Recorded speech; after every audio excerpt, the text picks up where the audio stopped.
एक बार गौतम बुद्ध अपने शिष्यों के साथ कहीं पे जा रहे थे। बहुत देर वन में चलने के बाद बुद्ध और उनके सभी शिष्य एक विशाल पेड़ के नीचे बैठ जाते हैं। उस पेड़ के नीचे एक अलग सी शांति थी। सभी लोग उस शांति को अनुभव कर रहे थे। कोई भी एक शब्द नहीं बोलता। कुछ देर बीतने के बाद गौतम बुद्ध का एक शिष्य उठता है और बुद्ध से पूछता है, हे बुद्ध, मैं आपसे एक प्रश्न पूछना चाहता हूँ। बुद्ध कहते, पूछो वत्स, क्या प्रश्न है तुम्हारा? शिष्य बुद्ध से पूछता है, मैंने कभी भी आपको दुखी होते हुए नहीं देखा। आपके चेहरे पर हमेशा, हर समय, हर घड़ी एक अलग ही मुस्कुराहट रहती है, हमें भीतर तक आनंद से भर देती है। आपके चेहरे पर अलग सी चमक है जो हमें दुख से कोसों दूर कर देती है। पर मैं यह जानना चाहता हूँ कि मेरे भिक्षु बनने से पहले मेरे जीवन में बहुत सारा दुख था जिसके कारण मैं भिक्षु बन गया, पर मैं अभी तक नहीं जान पाया कि दुख है क्या। क्या आप मुझे इसके बारे में बता सकते हैं कि वास्तव में दुख क्या है? बुद्ध मुस्कुराते हुए बोले और अपने भिक्षु से कहते हैं, दुख एक विचार से ज्यादा और कुछ नहीं है। सभी लोग सुनकर चौंकते हैं और बुद्ध से पूछते हैं, परंतु बुद्ध, विचार तो आते हैं और चले जाते हैं, पर दुख एक बार आता है और जाने का नाम नहीं लेता है। बुद्ध कहते हैं, मैं एक छोटी सी घटना बताता हूँ। एक नगर में एक बहुत ही अमीर आदमी रहता था। वह सेठ अपने नौकर पर बहुत विश्वास करता था। एक बार उस सेठ को किसी काम से बाहर जाना पड़ा। 2 दिनों के बाद जब वह सेठ वापस लौटा तो वह एक कीमती सामान लेकर आता है।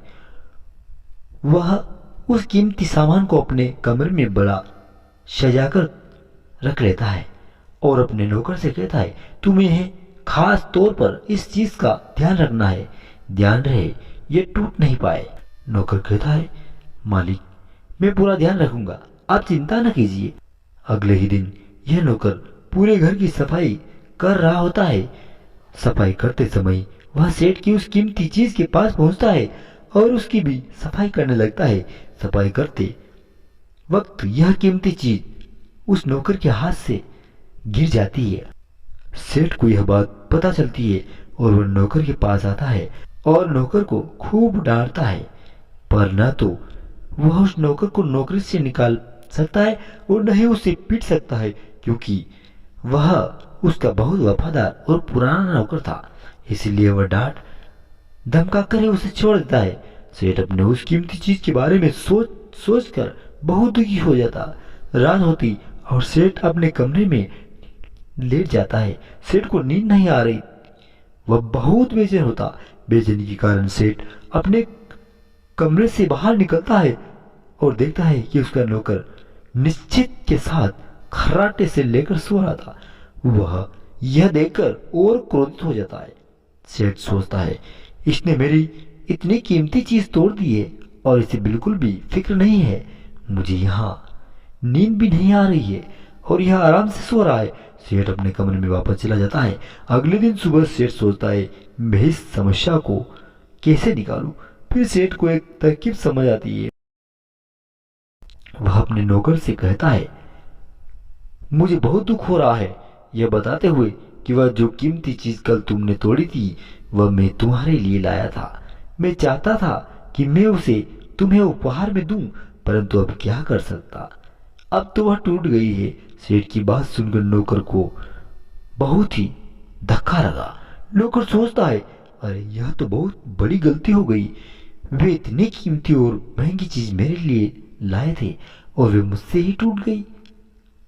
फिर क्या? उस नौकर के मन में बेचैनी पैदा होती है, दुख पैदा होता है। रात होती है और सेठ आराम से सोता है और वहां नौकर बेचैन रहता है। उसे नींद नहीं आती। क्यों नहीं आती? क्योंकि जब उस नौकर ने उस सेठ की उस कीमती चीज को अपने आप से जोड़ दिया है, इसीलिए वह दुखी हो रहा था। उसके पहले उस नौकर के मन में यह विचार नहीं था कि यह कीमती चीज मेरी है, पर अब उसके मन में यह विचार है कि अगर यह कीमती चीज न टूटती तो वे मेरी होती। बुद्ध कहते हैं दुख केवल विचार है, और यह विचार कैसे उत्पन्न होता है? अपने आप को किसी चीज से जोड़ने से। हम जिससे भी चीज को अपने आप से जोड़ देते हैं वह चीज हमारे दुख का कारण बनती है। लेकिन वास्तविकता तो यह है कि कोई भी चीज हमसे जुड़ नहीं सकती। हर चीज आपके पास है, आपकी है, पर कुछ समय के लिए, कुछ समय के बाद वह आपसे दूर जाती है।